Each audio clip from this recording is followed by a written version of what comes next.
Here we go. Mary Poppins chapter 10 is called Full Moon. Full Moon. All day long, Mary Poppins had been in a hurry. And when she was in a hurry, she was always cross. Cross means kind of upset or annoyed. Everything Jane did was bad. Everything Michael did was worse. She even snapped at the twins.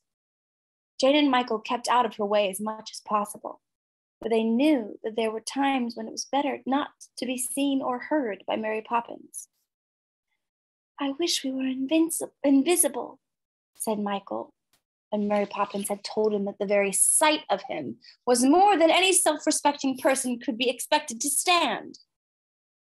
"We shall be," said Jane, "if we go behind the sofa. We can count the money in our money boxes, and she may be better after she's had her supper." Okay, so friends, if you see the picture here, I put a picture of a brown sofa, and the little box in the corner, that's a money box. It's kind of like an old-fashioned piggy bank, except it's not a pig. It's just a little box where you can put your money in. So the plan is for them to sneak behind the couch and just count their money and not be near Mary Poppins so she doesn't get upset at them. So they did that. 6 pence and 4 pennies, that's 10 pence and a halfpenny and 3 penny bit, said Jane, counting up quickly. 4 pennies and 3 farthings, and that's all, sighed Michael, putting his money in a little heap. "That'll do nicely for the poor box," said Mary Poppins, looking over the arm of the sofa and sniffing. "Oh no," said Michael reproachfully. It's for myself. I'm saving." Okay, so you know what Mary Poppins was talking about? The poor box. The poor box is a picture. As I put a picture of a example of a poor box on the slide. But basically, in old times, in many churches, you know what they would do? At the back of the church, they would put a little box that was a place where you could put money for poor people, and then all the money that would be put in that box that would be given to help people who were poor.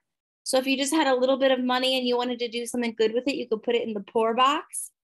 And Mary Poppins is telling Michael that he should put his little bit of money in the poor box. He said, "No, I'm saving my money." "Huh, for one of those aeroplanes, I suppose," said Mary Poppins scornfully. "No, for an elephant, a private one for myself, like Lizzie at the zoo. I could take you for rides then," said Michael, half looking and half not looking at her expression, or at her to see how she would take it. "Humph," said Mary Poppins, "what an idea." But they could see she was not quite as so cross as before. "I wonder," Michael said thoughtfully, "what happens in the zoo at night when everybody's gone home?" "Care killed a cat," snapped Mary Poppins. In other words, she's saying, if you care about it, it's going to hurt you. "I wasn't caring, I was only wondering," corrected Michael. "Do you know?" he inquired of Mary Poppins, who was whisking the crumbs off of the table in double-quick time. "One more question from you, and spit spot to bed you go," she said, and began to tidy the nursery, so busily she looked more like a whirlwind in a cap and apron than a human being. Now, I put a picture of a whirlwind. It's a special kind of funnel cloud that kind of spins around very quickly. And when someone's going very quickly around a room, you could say they're like a whirlwind. "It's no good asking her. She knows everything, but she never tells," said Jane. "What's the good of knowing if you don't tell anyone?" grumbled Michael, but he said it under his breath so that Mary Poppins couldn't hear. Jane and Michael could never remember having been put to bed so quickly as they were that night. Mary Poppins blew the light out very early and went away hurriedly as though all the winds of the world were blowing behind her. It seemed to them that they had been there no time, however, when they heard a low voice whispering at the door. "Hurry, Jane and Michael," said the voice. "Get some things on and hurry." They jumped out of their beds, surprised and startled. "Come on," said Jane. Something's happening. She began to rummage for some clothes in the darkness. Hurry, called the voice again. Whose voice is this, do you think? Who's calling them? Doesn't make any sense. Someone's calling them saying, hurry, come on, but they don't know who it is and they're listening? Seems crazy. Oh dear, all I can find is my sailor hat and a pair of gloves, said Michael, running around the room, pulling on trousers, pulling at drawers and feeling all along shelves. Those'll do, put them on. It isn't cold, come on. Jane herself had only been able to find a little coat of John's, but she squeezed her arms into it and opened the door. There was nobody there, but they seemed to hear something hurrying away down the stairs. Jane and Michael followed. Whatever it was, or whoever it was, kept continually in front of them. They never saw it, but they had the distinct sensation of being led on and on by something that constantly beckoned them to follow. Presently, they were in the lane, their slippers making a soft hissing noise on the pavement as they scurried along. Hurry, urged the voice again from a nearby corner. When they turned, they could still see nothing. Began to run, hand in hand, following the voice down the streets, through alleyways, under arches, and across parks until, panting and breathless, they were brought to a standstill beside a large turnstile in the wall. Here you are, said the voice. Where? Called Michael to it. There was no reply. Jane moved towards the turnstile, dragging Michael by the hand. Look, she said, don't you see where we are? It's the zoo. A very bright full moon was shining in the sky, and by its light Michael examined the iron grating and looked through the bars. Of course, how silly of him to not have known it was the zoo. But how shall we get in? He said, we have no money. That's all right, said a deep, gruff voice from within. Special visitors allowed in free tonight. Push the wheel, please. Okay, now do you see this, friends? This wooden wheel thing? This is called a turnstile, and it's an old-fashioned turnstile, but when you go into a park or something and they want to control the flow of people, you go one by one, it kind of rotates around. Oh, excuse me. And you can just walk through it. That's the turnstile. So there's someone calling to them saying, come on in the turnstile, push through the wheel. Jane and Michael pushed and were through the turnstile in a second. Here's your ticket, the gruff voice said. They looked up. They found that it came from a huge brown bear who was wearing a coat with brass buttons and a peaked cap on its head. In his paws were 2 pink tickets, which he held out to the children. But we usually give tickets, said Jane. Usual is as usual does. Tonight you receive them, said the bear, smiling. Michael had been regarding him closely. I remember you, he said to the bear. I once gave you a tin of golden syrup. You did, said the bear, and you forgot to take the lid off. Do you know I was more than 10 days working at that lid? Be more careful in the future. But why aren't you in your cage? Are you always out at night? Said Michael. No, only when the birthday falls on a full moon. But you must excuse me. I must attend to the gate.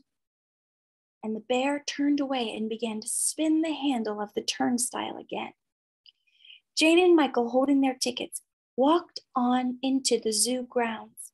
In the light of the full moon, every tree and flower and shrub was visible. And they could see the houses and the cages quite clearly. Okay, now do you see the picture of the full moon, friends? full moon means a circle that is a moon that is a circle shape. You know, the moon's appearance changes in the sky, and once a month it's a full moon, like a perfect circle in the sky.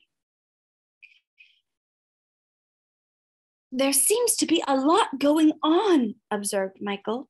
And indeed there was. Animals were running about in all the paths, sometimes accompanied by birds and sometimes alone.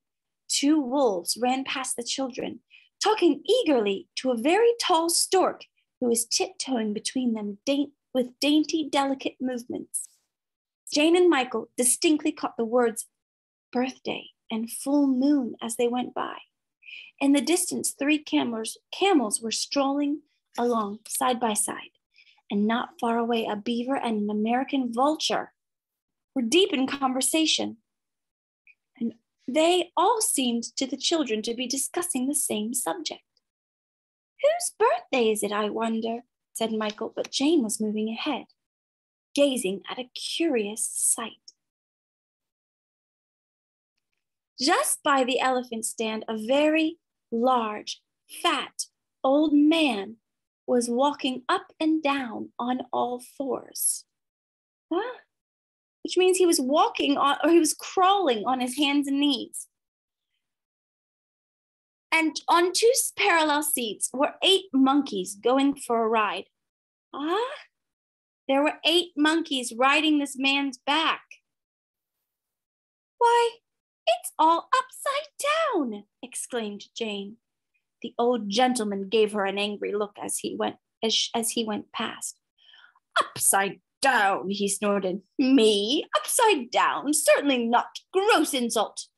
The 8 monkeys laughed rudely. Oh, please, I didn't mean...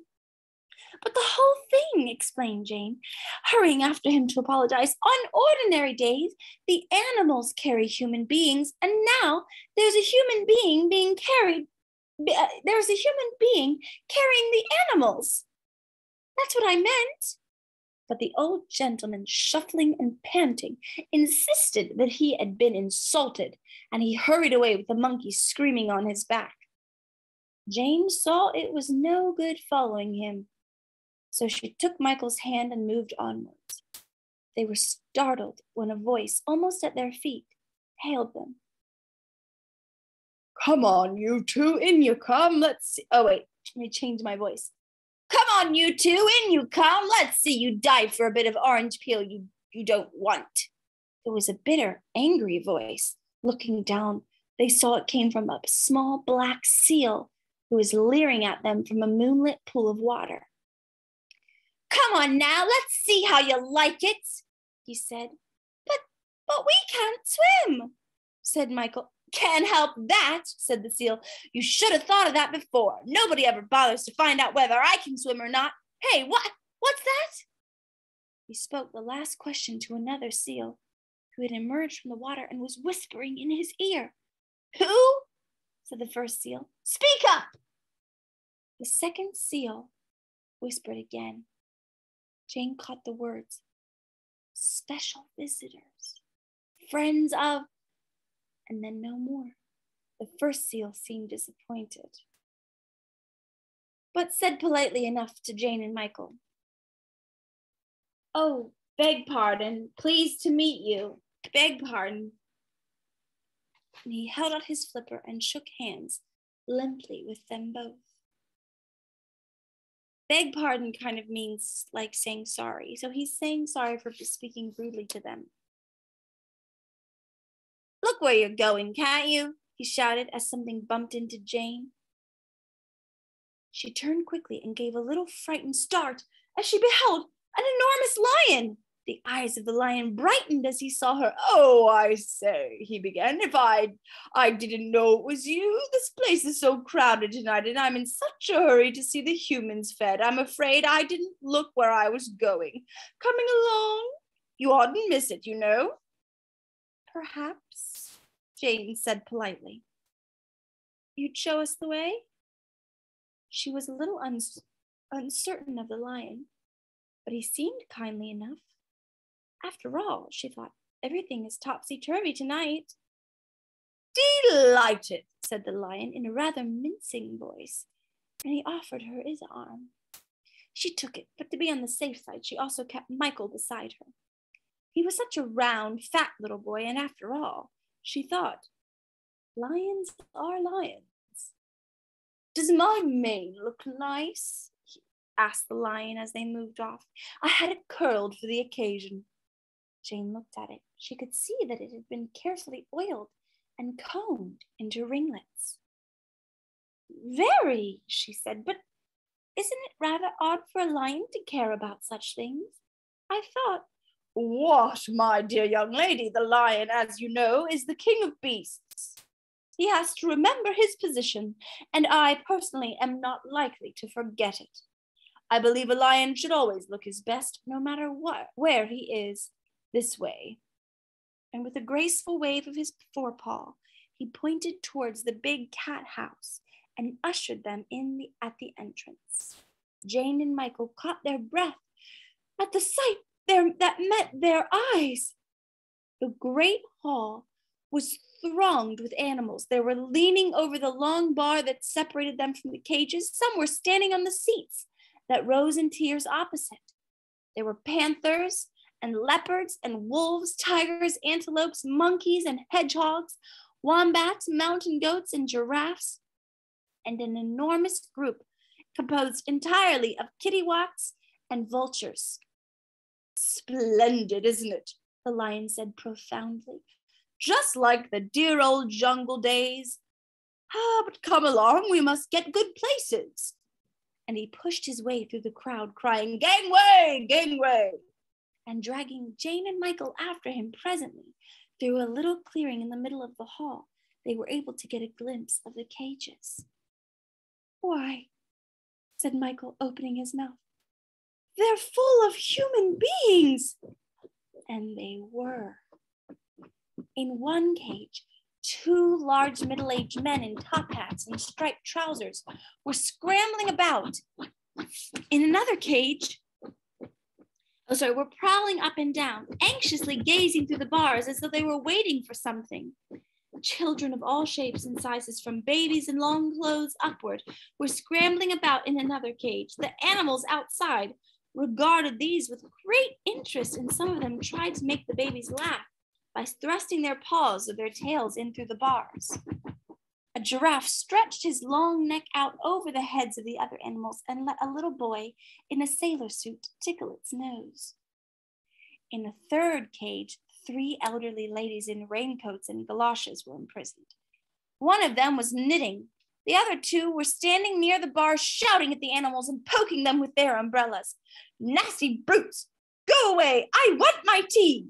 Screamed one of them. Isn't she funny? Said several of the animals, and they laughed loudly at her.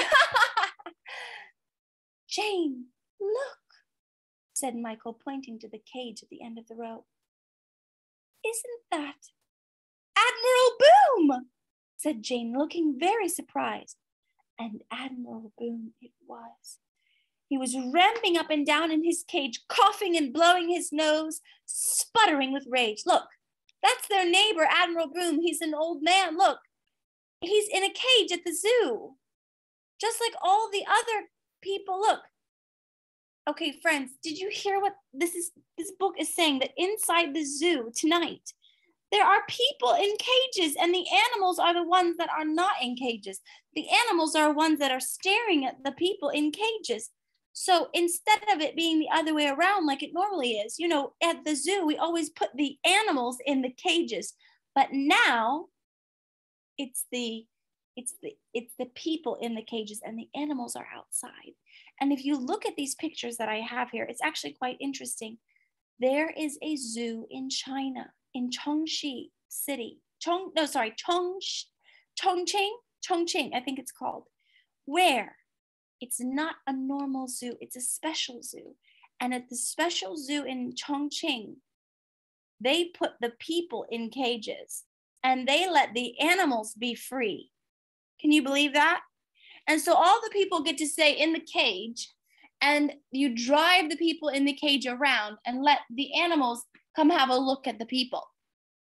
And sometimes the animals Sometimes the animals even, growl or put their claw there, or they are kind of shaking the cage, but the people inside the cage are still safe. They get to see the animals very close to them, but they're still safe because it's the other way around. And the lions are in the story, it's all kinds of animals looking at all kinds of people in cages. Of course, it sounds very weird to us because we have never seen that before. Blast my gizzard! All hands to the pump! Land ho! Heave away there! Blast my gizzard! Shouted the admiral. Every time he came near the bars, a tiger prodded him gently with a stick, and this made Admiral Boom swear dreadfully. But how did they all get in there? Oh, I said it in the wrong voice. This is Jane's voice. But how did they all get in there? Jane asked the lion. Lost, said the lion, or rather left behind. These are the people who've dawdled and been left inside when the gates were shut. Gotta put him somewhere, so we keep him here. He's dangerous, that one there. Nearly did for his keeper not long ago. Don't go near him. He pointed at Admiral Boom. So did you hear what the lion's saying? The lion said, all these people in these cages are the people who came to the zoo and they didn't leave when they were supposed to. And so they need to stay at night, and so they're going to just be in the cages. It still sounds horrible to us, of course. And it would never be a good thing, but in the story, of course, it's just pretend. Stand back. Oh, wait, sorry. Who's saying this? Stand back, please, stand back. Don't crush, make way, please. Jane and Michael could hear several voices crying these words loudly. Oh, now they're going to be fed, said the lion, excitedly pressing toward the crowd. Here come the keepers. 4 brown bears, each wearing a peaked cap, were trundling trolleys of food along the little corridor that separated the animals from the cages. Stand back there, they said, whenever an animal got in the way. Then they opened a small door in each cage and thrust the food through pronged forks. Jane and Michael had a good view of what was happening. Through a gap between a panther and a dingo, bottles of milk were being thrown to the babies, who made soft little grabs with their hands and clutched them greedily. The older children snatched spun cakes and donuts from the forks and began to eat ravenously. Plates of thin bread and butter and wholemeal scones were provided for ladies in galoshes, and the gentlemen in top hats had lamb cutlets and custard in glasses. These, as they received their food, took it away in a corner, spread handkerchiefs over their striped trousers, and began to eat. Presently, the keepers passed down the line of cages. A great commotion was heard. Blast my vitals! Call that a meal? A skimpy little round of beef and couple of cabbages? What, no Yorkshire pudding? Outrageous! Up with the anchor, and where's my port? Port, I say. Heave here below. Below there, where's the Admiral's port? Okay, now I put pictures here. There's the red meat, that's the beef. That's the beef, the round of beef. Of course, the green heads of cabbage. The port is this drink that I guess Admiral Boom likes. It's alcohol, and then there is Yorkshire pudding in the glass pan there. This is what he's saying he wants to eat, and all they gave him was beef and cabbage. But of course, he's in a cage, so he can't choose.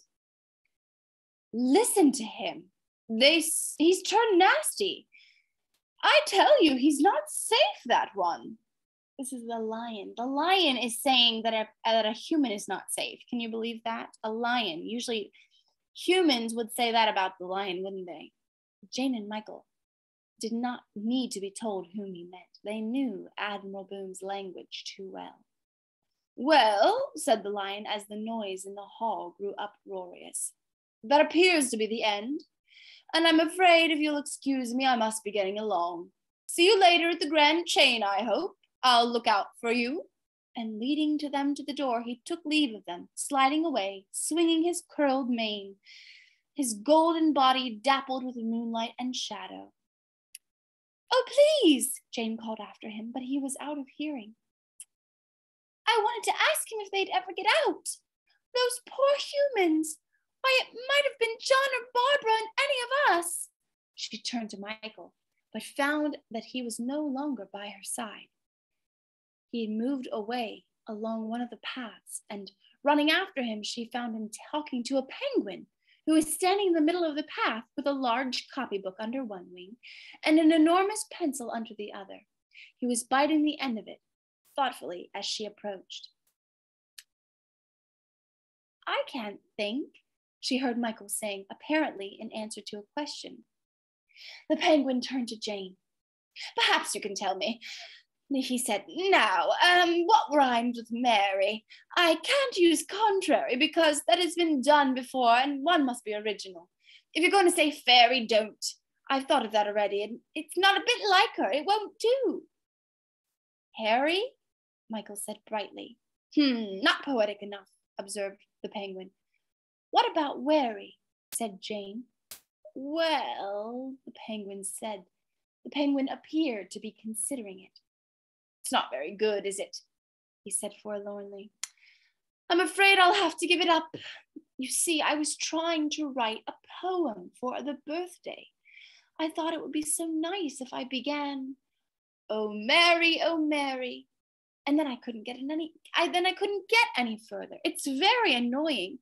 They expect something learned from a penguin, but I don't want to disappoint them. Well, you mustn't keep me. I must get on with it."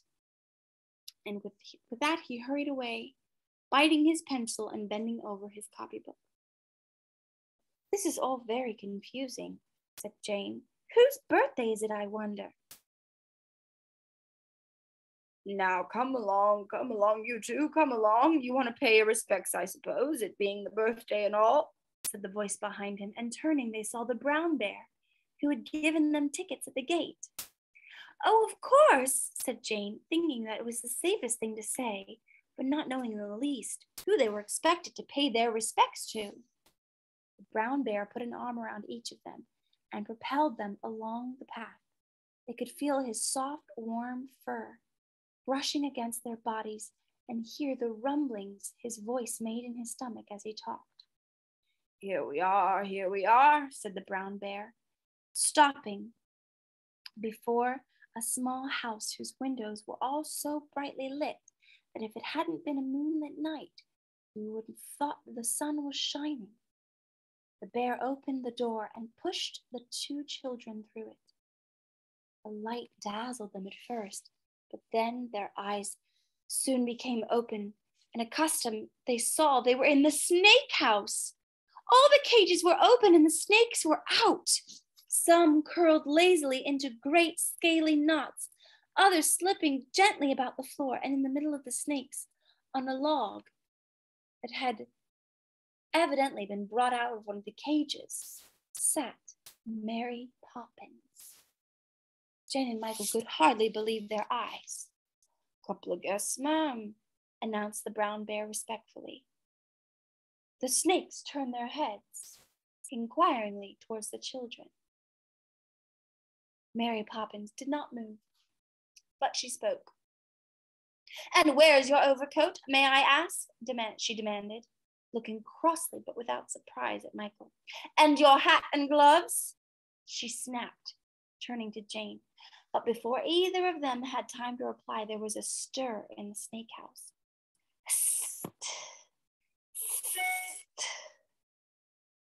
Snakes, with a soft hissing sound, were rising up on end, bowing to something behind Jane and Michael.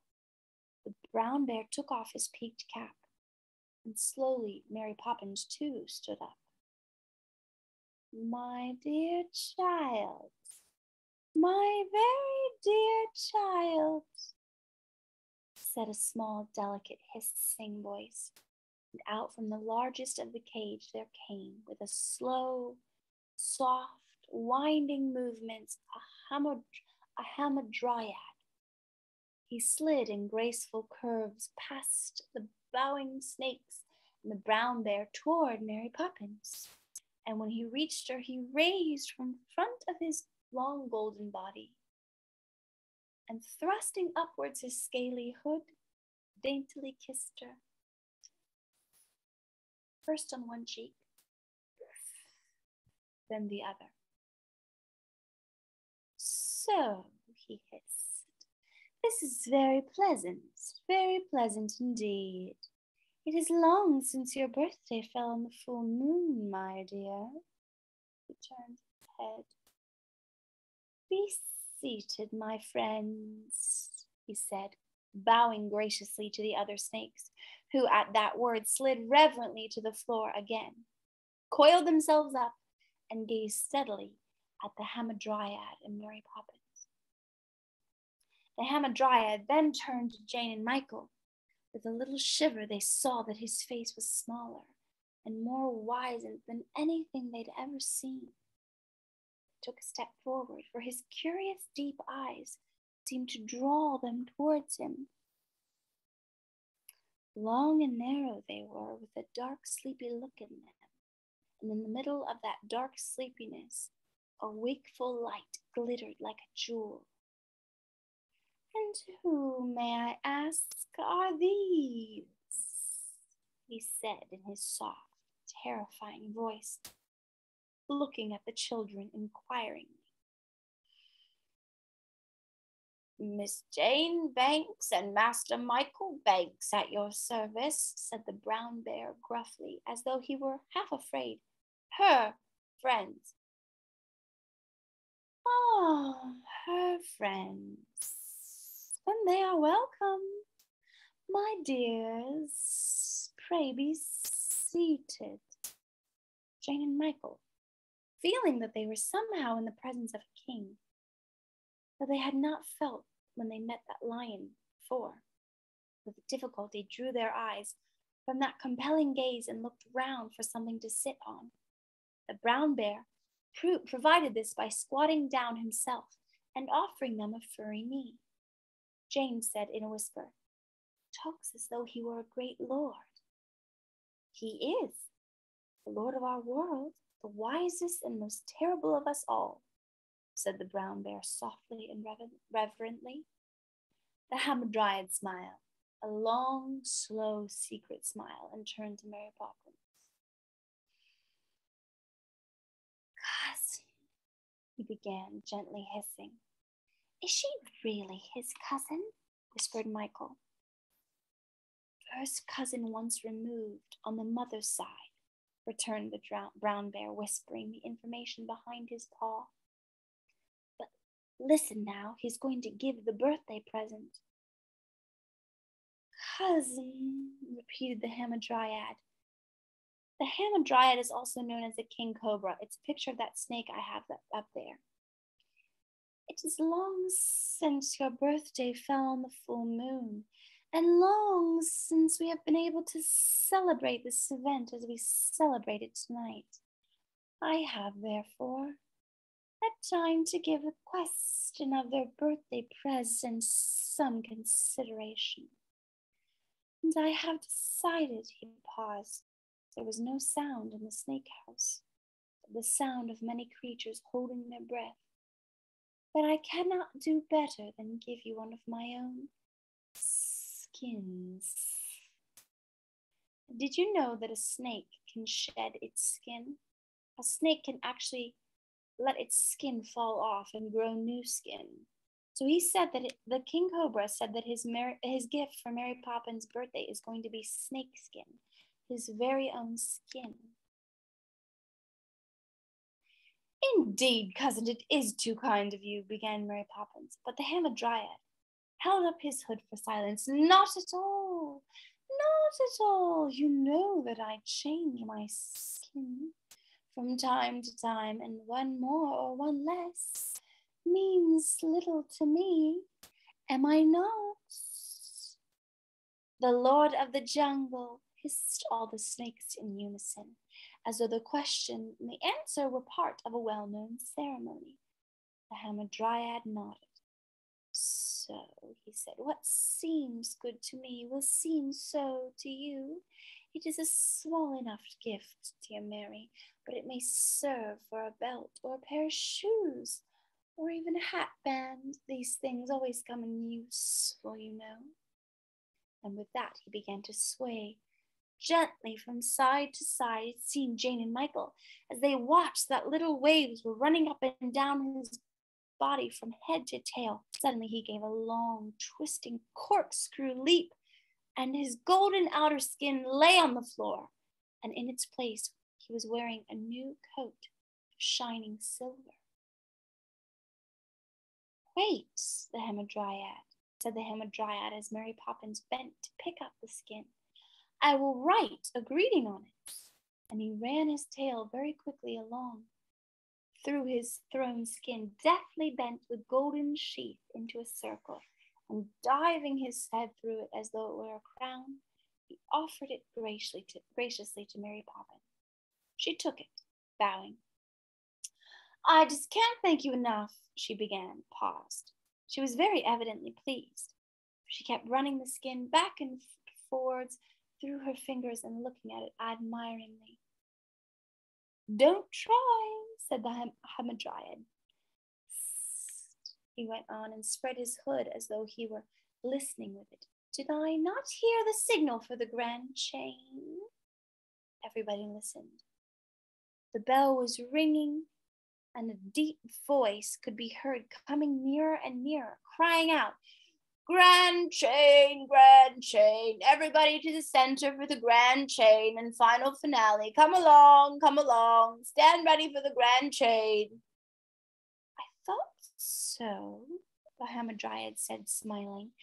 You must be off, my dear. They'll be waiting for you to take your place in the center.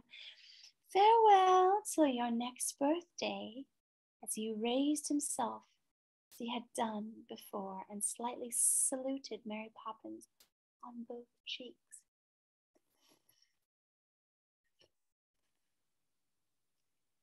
Hurry away, said the Hamadryad. I will take care of your young friends. Jane and Michael felt the brown bear moving under them, and they stood up. Past their feet they could feel all the snakes slipping and writhing as they hurried from the snake house. Mary Poppins bowed towards the Hamadryad very ceremoniously, and without a backward glance, the children went running toward the huge green square in the center of the zoo. You may leave us, said the Hamadryad to the brown bear, who, after bowing humbly, ran off with his cap in his hand, where all the other animals were congregating around Mary Poppins.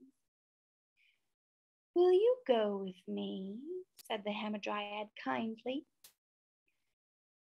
to Jane and Michael, and without waiting for them to reply, he slid between them with a movement his hood directed them to walk on either side of him.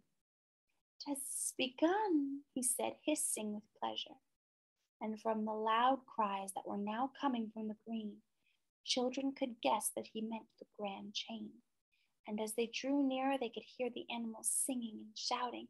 And presently they saw leopards and lions, beavers, camels, bears, cranes, antelopes, and many others, all forming themselves into a ring around Mary Poppins. The animals began to move, wildly crying their jungle songs.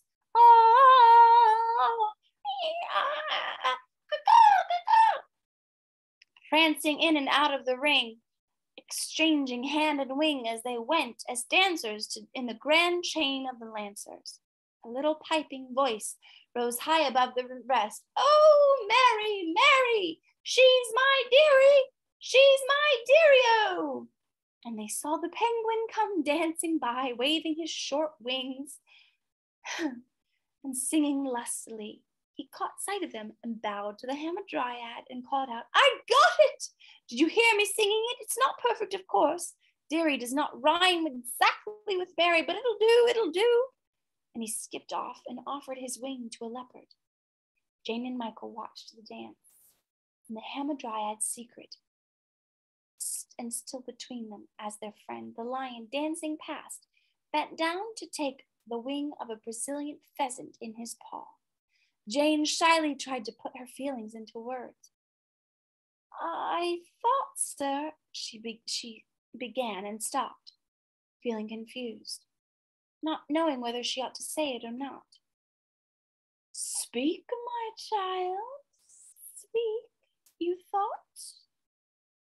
Well, lions and birds, tigers and little animals. The Hamadryad helped her. You thought they were natural enemies, that the lion could not meet a bird without eating it, or the tiger the hare, eh? Jane blushed and nodded. Oh, you may be right. It is possible, but not on the birthday, said the Hamadryad. Tonight, the small are free from the great, and the great protect the small. Even I, he paused and seemed to be thinking deeply, even I can meet a barnacle goose without any thought of dinner on this occasion. To eat and be eaten are the same thing in the end. My wisdom tells me that this is probably so. We are all made of the same stuff, remember? We of the jungle, you of the city. The same substance composes us. The tree overhead, remember, we of the jungle.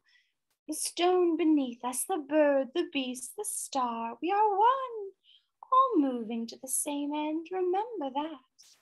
When you no longer remember me, my child. How can a tree be a stone? A bird is not me. Jane is not a tiger, Michael said stoutly. You think not, said the Hamadryad's hissing voice. Look, he nodded his head towards the moving mass of creatures before them. Birds and animals were now swaying together, closely encircling the crowd, keeping time together, swinging like the pendulum of a clock.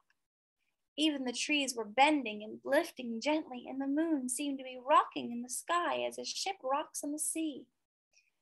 Bird and beast and stone and star, we are all one, murmured the Hamadryad softly, folding his hood about him as he swayed between the children.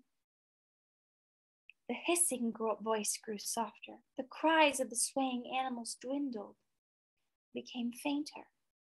Jane and Michael, as they listened, felt themselves gently rocking too, or as if they were being rocked. Soft, shaded light fell on their faces. Asleep or dreaming, both of them, said in a whispering voice, was it a voice of the Dryad or a mother's voice as she tucked them in on her usual nightly round of the nursery? Was that Brown Bear speaking or Mr. Banks? Jane and Michael, rocking and swaying, could not tell. I had such a dream last night, said Jane, as she sprinkled sugar over her porridge at breakfast. We dreamed we were at a zoo, and it was Mary Poppins' birthday, and instead of animals in cages, there were human beings in cages, and the animals were outside. Why? That's my dream. I dreamed that too, said Michael, looking very surprised. We can't have dreamed the same thing, said Jane. Are you sure? Do you remember the lion who curled his mane and the seal who wanted us to die for orange peel? Said Michael. Of course I do. And the babies in the cage, and the penguin who couldn't find a rhyme, and the Hamadryad. Then it couldn't have been a dream at all, said Jane empathetically. It must have been true. And if it was, she looked curiously at Mary Poppins, who was boiling the milk. Mary Poppins, she said, could Michael and I have dreamed the same dream? You and your dreams, said Mary Poppins, sniffing. Eat your porridge, please, or you will have no buttered toast. She had to know. Mary Poppins, she said, looking very hard at her, were you at the zoo last night?